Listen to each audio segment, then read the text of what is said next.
You know, there's nothing that happened to me in my childhood that makes me an addict. There's nothing that happened to me in my adulthood that makes me an addict. What I understand addiction or alcoholism is the utter inability to leave it alone, no matter how much the want or the need. There's a lot of confusion behind that, right? Because I wanted to stop. I needed to stop. I had a list of reasons why I should stop. And there's a lot of misunderstanding about addiction and alcoholism being a disease. From what I understand, I was born with the predisposition of becoming an alcoholic and a drug addict. Yes, I chose to do those drugs, but I never chose to go to prison. I never chose to steal from my loved ones. I never chose to be homeless. I never chose to turn my back on my family, my children, and the world.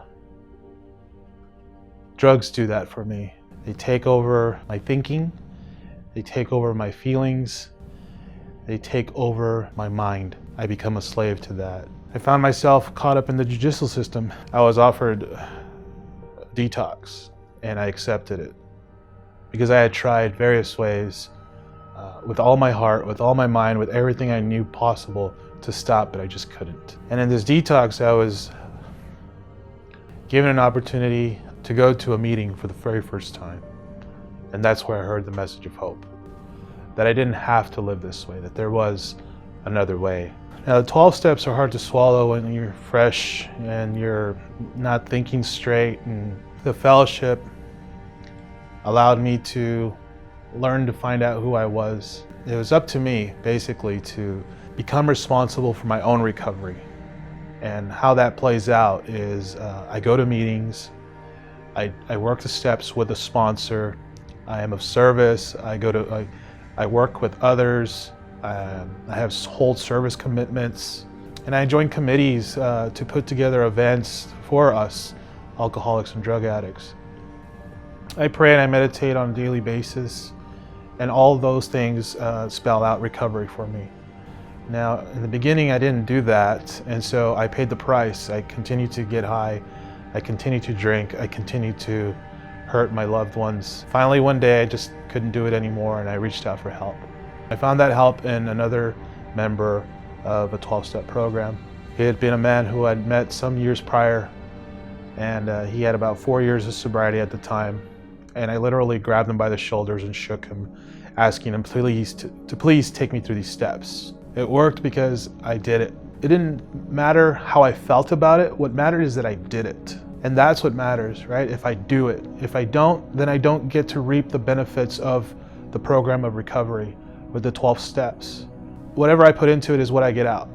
You know, what happens is you stop doing that. It's like medicine, right? If you have a disease, you take medicine or you go see a doctor. It's like meetings and steps and all that is like my medicine and my doctor. And if I stop doing that, I get sick again. I relapsed, but I made it back. And I'm grateful that I made it back, because this time there's not a day that goes by that I'm grateful for my recovery. I'm grateful to be free from the prison of my mind and that diseased thought that I just need one more. Who do I have to rob, steal, cheat, lie, manipulate to get just one more? And it's all because I work the steps and I have a sponsor and I do what's suggested of me. And then I get to give that back to the next man. You know, I want to talk about my first spiritual experience. And the only way I could explain it at the time was that I never feel okay. I never feel just all right. My solution was just one more. To believe and to turn my will and my life over to a power greater than myself is something that I came in here with a lot of prejudice and hatred because of what I saw and experienced in my growing up. It came in the form of the program, the fellowship, the spirit, the community of recovery. I became connected to that because I showed up, because I participated, because I became a part of. You know, the disease always convinced me that I was not a part of it, and the truth is I'm just like everyone else in the program. It didn't matter what I thought about it. If I just did it, it works. And when I did it, I had a great experience. My grand sponsor has 26 years of sobriety, and he's a very, very wise man, very well loved, very well respected. And I listen to people like that, those who came before me. What he says and what makes great sense to me is that a bottom is where you stop digging. And when you finally start doing something about your situation to get out of that hole that you've been digging. I've reached bottom many times, and I told myself, I can't do this. But I didn't know what to do about it until I came to the rooms. Now, whether you're a person on Skid Row, pushing a shopping cart, and you're tired and you just tell yourself, I can't do this anymore, that's that man's bottom. And it doesn't matter where you come from or how much money you have or who your parents are.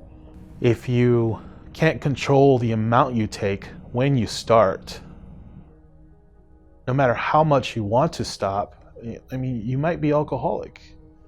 And what I've learned from working these steps is that if you are an alcoholic, you may be suffering from an illness which only a spiritual experience can conquer.